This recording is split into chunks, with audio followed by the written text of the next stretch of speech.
보겠습니다. 마태복음 6장 9절부터 13절에 있는 말씀입니다. 마태복음 6장 9절부터 13절에 있는 말씀 우리 한 목소리로 함께 합독하겠습니다. 시작. 그러므로 너희는 이렇게 기도하라. 하늘에 계신 우리 아버지여, 이름이 거룩히 여김을 받으시오며 나라가 임하시오며 뜻이 하늘에서 이루어진 것 같이 땅에서도 이루어지이다. 오늘 우리에게 일용할 양식을 주시옵고 우리가 우리에게 죄진 자를 사하여 준 것 같이 우리 죄를 사하여 주시옵고 우리를 시험에 들게 하지 마시옵고 다만 악에서 구하시옵소서. 나라와 권세와 영광이 아버지께 영원히 있사옵나이다. 아멘. 자, 오늘 말씀은 우리가 우리에게 죄지은 자를 사하여 준 것 같이 우리의 죄를 사하여 주옵시고 라는 제목입니다.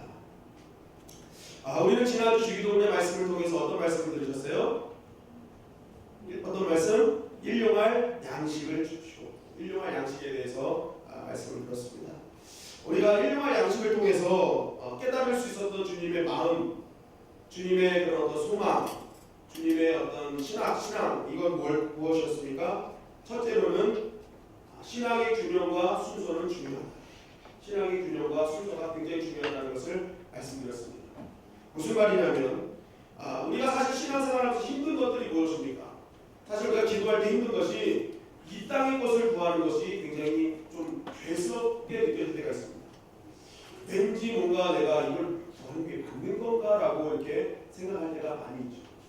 왜냐하면 우리는 주로 하늘을 바라보며 살기를 많이 들었기 때문에 그렇습니다. 그것을 강조했고, 그러니까 우리가 하늘을 위해서 기도하는 것을 굉장히 기쁘게 기도하는데 이 땅의 것을 위해서 기도할 때는 뭔가 깨름직하다는 거예요. 그런데 주님은 말씀하실 때 일용할 양식을 기도하라 하시면서 무슨 말씀하신 거예요? 땅을 위해서도 기도하라는 것이죠. 결국 이 땅을 위해서 기도하라는 이 주님의 음성을 들으며 우리는 기억할 것은 믿음은 하늘만 보고 사는 것이 아니라 땅도 보고 사는 것이 믿음이라는 거예요. 하늘과 땅의 균형 있는 삶을 살 때 하늘과 땅을 모두 얻을 수 있다는 것입니다. 이 제자 중에 가룟 유다는요, 땅만 보고 살았습니다. 이 땅에 이루어질 하나님의 나라, 이 땅에 번역되어야 될, 개혁되어야 될 하나님의 나라만 봤죠. 결국 이 땅만 바라보던 가룟 유다는 하늘도 잃고 땅도 잃었습니다. 균형 있는 신앙이 아니었기 때문에 그렇습니다. 하나님이 주님이 원하시는 신앙은 하늘과 땅의 균형 있는 신앙을 원하시는 거예요. 그것이 건강한 신앙이다. 그런데 중요한 것은 무엇이냐? 균형은 같되 순서는 바꾸면 안 된다. 그래서 마태복음 6장 33절, 마유 33, 마태복음 6장 33절 다 같이 읽겠습니다. 시작. 너희는 먼저 그의 나라와 그의 의를 구하라. 그리하면 이 모든 것을 너희에게 더하시리라. 너희는 먼저 그의 나라와 그 의를 구하라라는 이 말씀이 그의 나라와 그의 의만 구하라는 말씀입니까? 땅도 구해야 돼요. 그러나 먼저는 그의 나라와 그 의라. 땅을 구하지 말라는 의미가 아닙니다. 이 말씀. 근데 우리는 이 말씀을 주로 그의 나라와 그 의만 구해야 된다는 생각을 갖고 있어요. 근데 먼저라는 단어가 뭐죠? 하늘도 구하고 그의 의도 구하지만 땅도 구해야 되는데 먼저는 뭐예요? 하나님의 나라. 균형은 같되 순서가 있다. 주님은 그것을 알려주시는 거예요. 그래서 주기도문에서도 하나님의 나라가 임하시며 다음에 이 땅의 일용할 양식에 대해서 우리에게 말씀하고 있습니다. 결국 균형과 순서를 잘 지켜라. 둘째로 일용할 양식은 무엇입니까? 일용할 양식이 무엇인가에 대해서 말씀드렸죠. 주님이 일용할 양식을 기도문으로 말씀하실 때 머릿속에 갖고 계신 성경의 그림이 있었습니다. 그게 뭘까요? 성경에서 나오는 일용할 양식의 유일한 그림은 출애굽기 16장의 만나입니다. 만나가 일용할 양식이었어요. 하루치예요. 딱 일용할 양식. 일용할 양식. 그런데 이 만나를 주신 궁극적인 목적을 신명기 8장 3절은 이렇게 증거하고 있습니다. 우리 다 같이 읽겠습니다. 시작. 너를 낮추시며 너를 줄이게 하시며 또 너를 알지 못하며 내 조상들도 알지 못하던 만나를 내게 먹이신 것은 사람이 떡으로만 사는 것이 아니요 여호와의 입에서 나오는 모든 말씀으로 사는 줄을 내가 알게 하려 하심이니라. 네, 만나를 주시면서 하시는 말씀이에요. 이거는 너희 조상들도 맛보지 못해. 앞으로 후대도 맛보지 못할 거야. 그런데 이 만나가 정말 중요한 이유가 뭔지 알아? 너희는 이것이 육적으로만 채워주기 위해서 너에게 주는 것이 아니라 너희들은 영적인 양식도 필요한 거야 라고 하면서 주시는 거야 하고 말씀하십니다. 결국 일용할 양식이라는 것은, 이 만나의 의미라는 것은 결국 우리가 필요한 영적인 필요, 육적인 필요, 이것을 구하라는 거죠. 일용할 양식 안에 그게 들어있는 거예요. 그리고 하나님께서 이것을 구할 때, 우리가 하나님께 구할 때 하나님은 우리의 삶의 존재에 필요한 영적인 필요와 육신적인 모든 필요를 다 공급해 주시겠다 약속하시는 것입니다. 그러니까 우리가 한 기분의 식량을 위해서 구하는 것이 아닙니다. 하나님, 우리 오늘 하루 가운데 필요한 우리의 영적인 필요, 우리의 육신적인 모든 필요를 채워주시겠다는 약속의 간구가 일용할 양식이라는 뜻이라는 거예요. 그래서 우리는 영과 혼과 육으로 만들어졌기 때문에 결국 우리의 필요한 모든 것, 우리가 만족하는 것은 배부른 것 때문에 만족하지 않죠. 우리의 영혼까지도 만족이 있어야 되는 것입니다. 그래서 하나님 주님은 그걸 약속하신 거예요. 너의 일용할 양식, 영혼과 육신을 위한 필요를 채워주겠다. 육신뿐만 아니라 영혼까지도 만족케 하겠다는 약속의 기도가 바로 일용할 양식인 것입니다. 셋째로 일용할 양식에 대한 기도는 하나님 사랑과 이웃 사랑이 초석이 될 수 있다는 거죠. 일용할 양식의 뜻은 매일매일 나의 존재를 위해서 채워주시는 것이죠. 하나님이 매일매일 나의 필요한 양만큼만 채워주신다는 거예요. 그죠? 결국 이 말은 무엇입니까? 나는 매일매일의 하나님의 도움이 없이는 살아갈 수 없는 존재입니다를 고백하는 것입니다. 나는 매일매일 하나님의 도움 없이는 살아갈 수 없습니다. 그러니까 결국 어떻게 되는 거예요? 이것을 믿는 자는 매일매일 하나님께 구할 수밖에 없는 것입니다. 결국 우리가 하나님 앞에 우리 인생을 살면서 결핍의 문제가, 또 부족함의 문제가 나오는 이유가 무엇입니까? 내가 매일매일 나에게 공급해 주신 하나님을 안다면 우리는 매일매일 그 공급하신 하나님 앞에 무릎을 꿇어야죠. 그런데 결국 나에게 결핍이 오고 나의 부족함이 느껴진다는 것은 하나님과의 관계의 결핍에서 오는 결과인 것입니다. 그것을 믿지 않기 때문에. 그러니까 나에게 영적으로 육적으로 결핍이 오는 것입니다. 풍성함이 오는 것이죠. 만족함이 오는 것입니다. 결국 우리가 이 일용할 양식을 주신 하나님을 믿는다면 오늘 역시 우리가 해야 될 일은 무엇입니까? 그 모든 것 결핍 없이 채워주시는 하나님 앞에 무릎 꿇는 일이 우리가 해야 될 일인 것입니다. 하나님과의 친밀한 관계, 하나님과의 관계의 결핍은 결국 우리의 일용할 양식의 결핍으로 이어질 수밖에 없는 것입니다. 둘째로 이 일용할 양식의 간구는 이웃사랑의 통로가 되죠. 우리를 위한 양식을 위해서 기도하라 하셨습니다. 내 입이 아닌 우리의 입을 위해서 기도하라. 그리고 실제적으로 일용할 양식을 하나님께서 주신다는 것을 믿는다면 일용할 양식이 어떤 양인지는 나는 알 수 있어요. 때때로는 하나님께서 일용할 양식보다 더 많은 것을 채워줄 때가 있죠. 그럴 때 어떻게 합니까? 나에게 필요한 일용할 양식이 아닌 나머지는 나를 위한 것이 아니라 우리를 위한 것입니다. 그래서 일용할 양식을 위해서 기도한 사람은 일용할 양식에 만족하기 때문에 남은 음식, 남은 나에게 주신 필요한 존재에 필요한 것들을 이웃에게 나눠주는 통로로 사용할 수 있는 것이죠. 그래서 일용할 양식을 위해서 기도하는 사람은 그 사람은 이 땅을 향한 하나님의 사랑의 통로가 될 수 있는 것입니다. 통로가 될 수 있는 거죠. 그래서 일용할 양식을 기도하는 사람은요, 사실 내가 살기를 위해서 기도한 거거든요. 내가 오늘 하루 살기 위해서 기도했는데 결국 나를 위해서 기도했는데 그것은 누군가를 살리는 기도가 되는 것이죠. 나를 위한 기도가 아니라 일용할 양식은 사실은 주님께서는 우리를 위한 기도로 만들어 주신 것입니다. 그래서 이 기도를 진정으로 하는 사람은 하나님의 축복의 통로로 사용되어지는 것입니다. 그것이 일용할 양식이 주시는 우리에게 주시는 의미였습니다. 오늘 기도문으로 넘어가겠습니다. 오늘 기도문은 우리가 우리에게 죄 지은 자를 사하여 줄 것 같이 따라하겠습니다. 우리의 죄를 사하여 주옵시고. 네. 자, 이 기도문을 우리가 정확하게 좀 알기 위해서는 사실 이 구조를 정확하게 좀 파악할 필요가 있는데, 여러분 이 기도문을 딱 보니까 어떤 뉘앙스예요? 한번 쉽게 풀어보면 우리가 우리에게 죄 지은 자를 사하여 줄 것 같이, 이거 하나님 오늘 나한테 누군가 죄를 지었는데 제가 그걸 용서해 주었어요. 처음에 그렇게 시작하는 겁니다. 그러면서 우리의 죄를 사하여 주옵시고, 하나님 내가 누군가를 용서했으니까 하나님 내 죄를 용서해 주세요라는 뉘앙스입니다. 그죠? 그런 거죠. 내가 누군가를 용서했으니까 이제 하나님도 나를 용서해 주셔야 됩니다라는 뉘앙스가 됩니다. 그럼 여기서는 누가 주체가 되는 거예요? 내가 주체가 되는 거죠. 내가 했기 때문에. 내가 했기 때문에 하나님이 나를 용서해 주셔야 되는데. 여러분 근데 이것이 말이 됩니까? 말이 돼요? 가만히 보십시오. 하나님께서 나를 용서하시는 것이 뭔가 대가 때문에 해주시는 거예요. 내가 의를 이루었기 때문에 하나님이 그 의와 대가를 보시고 나에게 용서를 베풀어 주시는 거예요. 여러분 이거는 완전히 기독교 구원론과 정반대의 개념입니다. 십자가의 능력, 십자가의 공로는 우리의 공로, 우리가 뭔가 의를 이룬 대가로 인해서 이루어진 것이 아닙니다. 아무런 대가 없이, 아무런 조건 없이 이루어진 것이 십자가의 사랑이고 용서죠. 그런데 만약 이것이 이렇게 된다면 이것은 완전히 십자가의 공로와 반대되는 개념이 되는 거죠.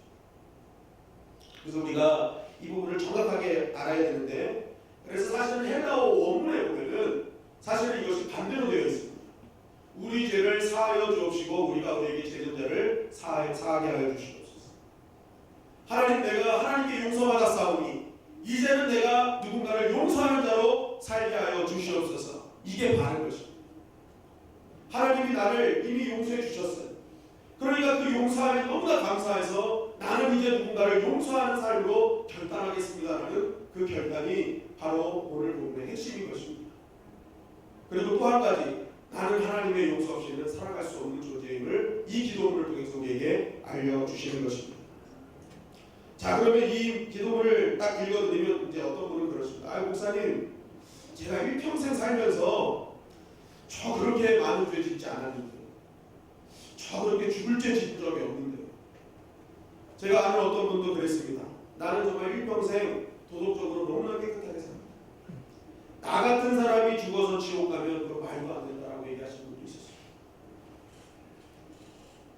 정말 여러분들 그 죄의 크기가 정말 그렇게 작으십니까?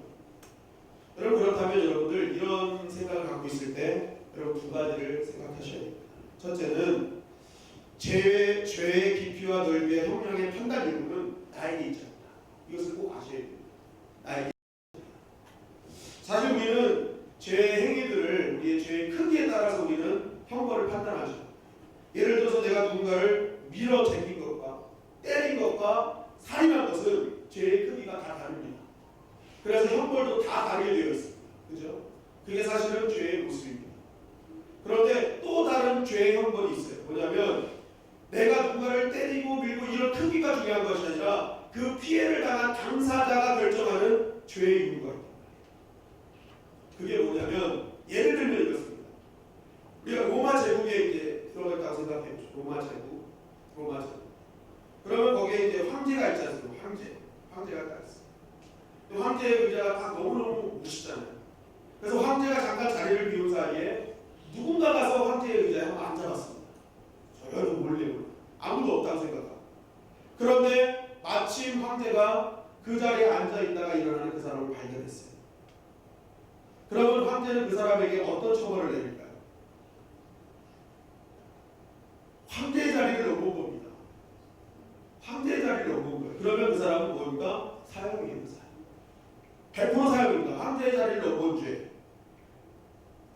여러분 황제에 대한 기준을 한번 갖고 보십시오. 황제를요 살해하려다가 실패한 사람도 사형입니다. 황제를 욕한 사람도 사형입니다. 황제 얼굴에 침 뱉은 사람도 사형입니다. 황제의 기준을 가지고 봤을 때 황제는 너무나 높은 존재이기 때문에 죄의 크기와 상관없습니다. 황제를 향한 모든 것들은 다 크고 작고 모든 죄는 다 사형에 처하죠. 여러분 하나님도 마찬가지입니다. 우리가 믿는 하나님은 원체 위대하신 분이시기 때문에 완전하신 분이시기 때문에 그분 앞에 죄의 크기의 유무는 상관이 없다는 거예요. 그분 앞에 죄는 크든 작든 모두 죄가 될 수 있습니다. 그것이 바로 하나님을 딸보는 행위. 죄 자체가 하나님을 향한 반감이고 대적이기 때문에 하나님을 향한 죄는요 크든 작든 크게 중요한 것이 아닙니다. 아무리 작은 죄라도 하나님이 보실 때는 다 똑같은 죄인 것이죠. 그래서 우리가 믿는 사람은 항상 생각해야 될 것이 뭐냐, 죄에 대한 기준을 가질 때 죄의 크기 유무로 가져서는 안 됩니다. 하나님이 기준이 되어야 됩니다. 하나님이 바라보시는 그것은 죄의 모습이 무엇인지를 항상 깨닫고 알아야 되는 것입니다. 그럴 때 어떻게 합니까? 우리는 깨닫게 되죠. 내가 아무리 작은 죄를 졌어도 이 죄는 하나님을 반감을 사는 건데 이 하나님께 반감을 산 죄까지도 하나님을 용서하시사 나를 오늘도 살려주신 은혜를 깨닫게 되는 것입니다. 깨닫게 되는 것입니다. 이것이 중요한 것이죠. 둘째는 이 당시에 기도문을 배웠던 사람들이 누구냐를 우리는 잘 봐야 됩니다. 여러분 이 기도문을 배웠던 1차적인 주체는 누구였어요? 지금 누구한테 가르쳐주는 거예요? 제자들한테 가르쳐주는 거예요. 너희는 이렇게 기도하라. 주님 우리 어떻게 기도해야 됩니까? 라는 제자들의 너희는 이렇게 기도하면서 제자들이 주체가 됐습니다. 그리고 2차적인 주체는 지금 오늘 말씀 듣는 우리들 2차적인 주체죠. 그런데 한번 가만히 생각해 보십시오. 이 제자들이 예수님을 믿었어요. 그리고 나서 예수님을 믿는 순간부터 그들은 하나님의 백성으로 용서받은 자들이 되었습니다. 용서를 경험했어요. 그런데 하나님 예수님께서는요, 이 주기도문을 가르치실 때 앞에서부터 뭘 가르치냐? 팔복으로부터 해서 산상수훈을 쭉 가르쳐 주십니다. 산상수훈은 하나님 나라의 백성이 지켜야 될 윤리가 무엇인지를 쭉 가르쳐 주시는 거예요. 법도가 무엇인지 가르쳐 주시는 거예요. 그러면서 그 하나님 나라의 법도는 무엇입니까? 천국 시민이 어떻게 살아야 되는지 가르쳐 주시죠. 너희는 세상의 빛이 되어야 되고 세상의 소금이 되어야 되고 마음과 뜻과 목숨을 다해 하나님을 사랑하고 이웃을 사랑해야 되며 또한 땅의 보물을 쌓아두어서는 안 되고 무엇을 입을까 무엇을 먹을까 무엇을 마실까를 염려해서는 안 되며 그의 나라와 그의 의를 위하여 살아야 되며 하늘에 계신 아버지가 온전하신 같이 너희는 온전해야 됩니다. 그것이 산상수훈입니다. 그러면 제자들에게 이걸 말씀하실 때 제자들이 그것을 들었어요. 제자들이 이미 하나님의 백성이 되었습니다. 그런데 지금 제자들이 그렇게 살고 있어요? 제자들은 한 번도 그렇게 산 적이 별로 없어요. 조금은 살았을 수 있어요. 그러나 유지할 수 없어요. 그럼 제자들이 느낍니다. 이게 하나님의 백성이 살아가는 길이요. 나는 정말 그렇게 못 사는데? 하고 생각해요. 그런데 하나님께서 주님은 여기서 멈추지 않고 어떠니까 팔복을 가르쳐주는 거예요. 하나님을 믿는 백성의 인격은 이런 것이다 하고 팔복에 대해서 가르쳐줘요. 심령이 가난해야 되고 애통해야 되고 온유해야 되며 의에 줄이고 목말라야 되며 긍휼히 여기는 자들이 되어야 되며 마음이 청결한 자들이 되어야 되고 화평하는 자들이 되어야 하며 핍박받는 자들이 되어야 돼요. 팔복에 대해서 또 알려주시는 거예요. 제자들이 생각합니다. 내가 이런 인격을 갖고 있는 이런 인격을 갖고 있는 아무리 생각해도 하나님 나라의 윤리와 하나님 나라의 인격은 갖고 있는 것이 하나도 없는 거예요. 그런데 제자들이 생각합니다. 그럼에도 불구하고 내가 오늘 살아있다. 하나님 나라의 백성, 하나님 나라의 윤리를 지키지 못하고 백성이라면서도 하나님 나라의 백성이라면서 그 인격적인 형성이 안 돼 있는 내가 오늘도 살아있는 것은 하나님 오늘도 나를 용서하셨기 때문이라는 것을 깨닫게 되는 것입니다. 그것을 알려주시는 거예요. 너 지금 살아있는 이유가 뭔지 알아? 하나님의 용서하심 때문이야 라고 하는 것이죠.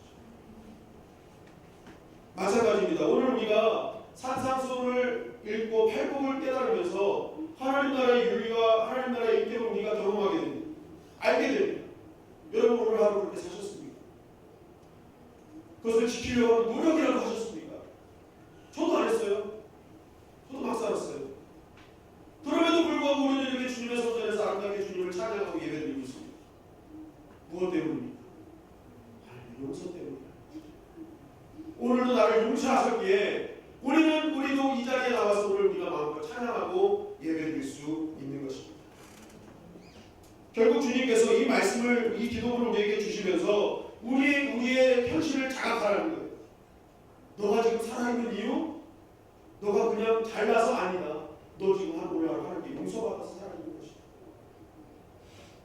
그러므로 네가 하나님의 용서를 깨달았다면 이어져 가는 거죠. 너희도 용서하는 자가 되어라.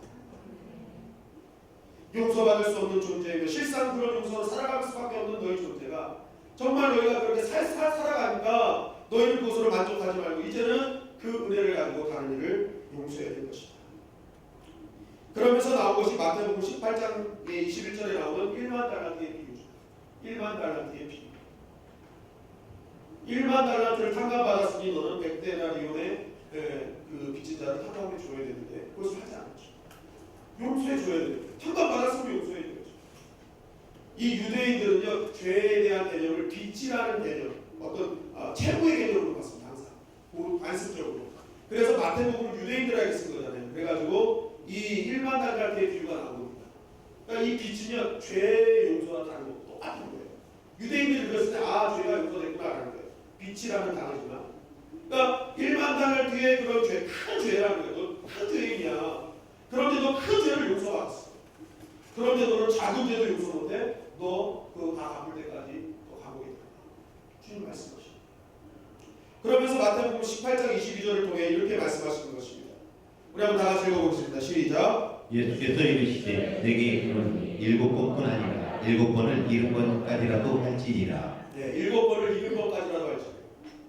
너는 용서받고 일반 달란트 큰 죄를 용서받았으니까 너는 어마어마한 돈이거든요. 이거 할 때까지 너는 용서해야 돼. 끝까지 용서하라는 거죠. 예수님도 마찬가지예요. 7번을 70번까지 하라는 말씀은요 그냥 끝까지 용서해요. 너 그렇게 큰 죄를 용서받은 거니까 너 용서해야 돼 라고 말씀하고 있는 거죠. 여러분, 용서는 내 감정에 따라 하는 것도 아니고요, 내가 하고 싶어서 하는 것도 아니고 내 결단 때문에 하는 것도 아니고, 하나님의 용서를 깨달은 자는 용서를 하게 돼 있는 거예요. 근데 우리가 용서하지 못하는 건 무엇입니까? 그 순간에는 내가 하나님의 용서하심을, 나를 용서하신 것을 깨닫지 못하고 한 번도 하나님의 용서를 생각해본 적이 없는 것입니다. 아직도 형편없이 하나님 나라 백성을 하면서 형편없이 하나님의 백성이 모든 규범을 어기고 그 인격적으로 살아가지 않았음에도 불구하고 살려주신 하나님의 은혜가 있음에도 불구하고 나는 그 은혜를 생각하지 않으니까 용서할 수 없는 것입니다. 비난하는 것입니다. 정죄하고 판단하는 것이죠. 저는 이 말씀을 준비하면서 난 정말 죄인이구나 하는 걸 다시 한번 깨닫게 되었습니다. 그러면서 저희 죄를 열거해 보았습니다. 쭉 열거해 봤는데 제가 그냥 밝힐 수 있는 죄를 좀 말씀드리자면, 제가 어제 큰아들 호준이가 아빠 돈이 좀 필요해요 라고 했는데 제 지갑에 돈이 없는 거예요. 그래서 집사람 자고 있을 때 몰래 집사람 지갑에서 돈을 빼서 주었습니다. 자고 있어서 몰래. 지금 알았을 거예요. 미안해. 여러분, 그래서 제가 제목을 이렇게 계속 작성하고 묵상을 하는데요, 십자가 못 박기를 하면 제가 십자가 한 4개는 필요하겠더라고요. 혼자서는 이거를 한 개 갖고는 감당을 못 하겠어요. 수많은 죄가 있는 거예요. 수많은 죄가 있는 거예요. 여러분, 제가 이렇게 농담적으로 이야기해서 그렇지 저는 참 죄와 허물이 많은 존재임을 깨닫게 되었습니다. 정말 제가 밝힐 수 없어요. 정말 밝힐 수 있는 죄만 밝힌 거지 그 밝힐 수 없는 죄와 허물이 바로 저 자신이에요. 아마도 하늘나라 기록부를 이렇게 찾아보면요 정말 지저분할 것 같아요. 죄의 열거가 너무너무 지저분해서 참아보기 창피할 정도로 수치스러운 죄들이 열거되어 있을 것 같습니다. 어떤 분들은 제가 목사이기 때문에 그래도 괜찮을 거야 인정해 주시지만, 여러분은 저를 몰라서 그러는 말씀, 진짜 몰라서 그러는 말씀. 제가 보여주는 것만 여러분들이 봐서 그렇지 저요 정말 나쁜 분. 진짜 웃지 마세요. 정말 수많은 죄 가운데 살아가는 그런 죄인일 수밖에 없어요. 여러분, 저는 저희 자녀들에게 굉장히 좋은 아빠로 인정받고 있습니다. 그리고 저희 집사람도 제가 생각하기에 저를 좋은 남편으로 생각하는 것 같습니다. 제가 생각할 때. 그런데 이 아이들과 집사람 역시도 제가 저를 잘 몰라서 그런 것입니다. 제 안에 얼마나 수많은 죄덩어리가 있는지, 제 내면색에 얼마나 더러운 것들이 있는지 그걸 알면 아빠로서 인정을 할 거예요. 남편으로서 인정을 할 거예요. 저는 그저 그냥 잘 보여지는 것에 익숙해 있는 사람입니다.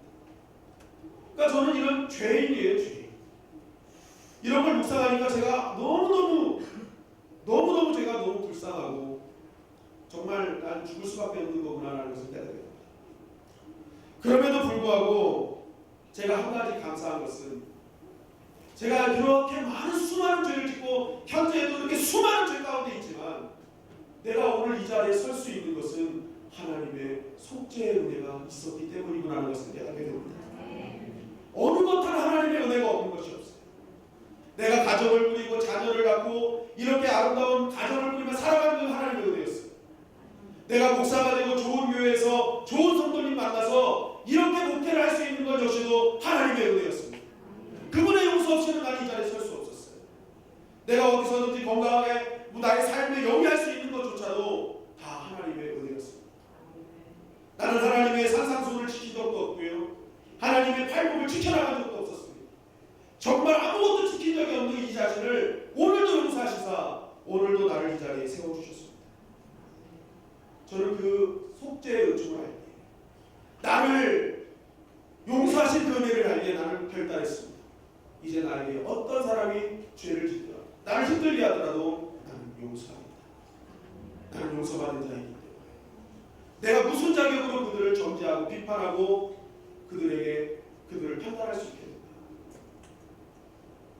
여러분, 우리가 용서받은 것을 깨달았다면 우리는 반드시 용서해야 될 줄 믿습니다. 주님은 오늘 그것을 우리에게 말씀하시는 거예요. 오늘처럼 너희가 용서받은 주님을 깨달았다. 너희는 반드시 용서하는 자로 연결되어져야 한다. 여러분에게 떡과 포도주가 육체를 위한 일용할 양식이라면 용서는요, 영혼을 위한 일용할 양식인 것입니다. 우리가 일용할 양식을 하나님께로부터 공급받고 더 많은 것들을 같이 나누면서 하나님의 사랑을 증거하는 것처럼 용서 역시도 우리가 누군가를 나에가 받은 그 용서의 사랑을 누군가의 용서함으로 말미암아 그들 역시도 하나님의 사랑에서 소외되지 않게 만드는 아주 중요한 영적인 양식인 것입니다. 그러므로 우리가 기도할 때 일용할 양식만을 위해서 기도하는 것이 아니라 용서의 양식을 위해서도 우리는 기도해야 될 줄 믿습니다.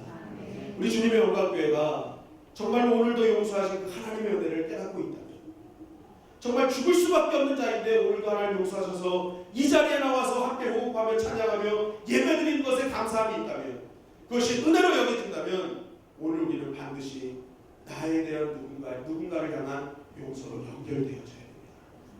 주님은 그 결단을 우리에게 촉구하시는 것입니다. 오늘 이 귀한 기도는 우리 마음판에 생김으로 말미암아 이제는 내가 용서하는 것이 아니라 용서하신 하나님 때문에 누군가를 용서함으로 말미암아 그를 통해 하나님 나라를 임하게 하는 거룩한 하나님의 사람들이 되시기를 주님의 이름으로 간절히 축원합니다.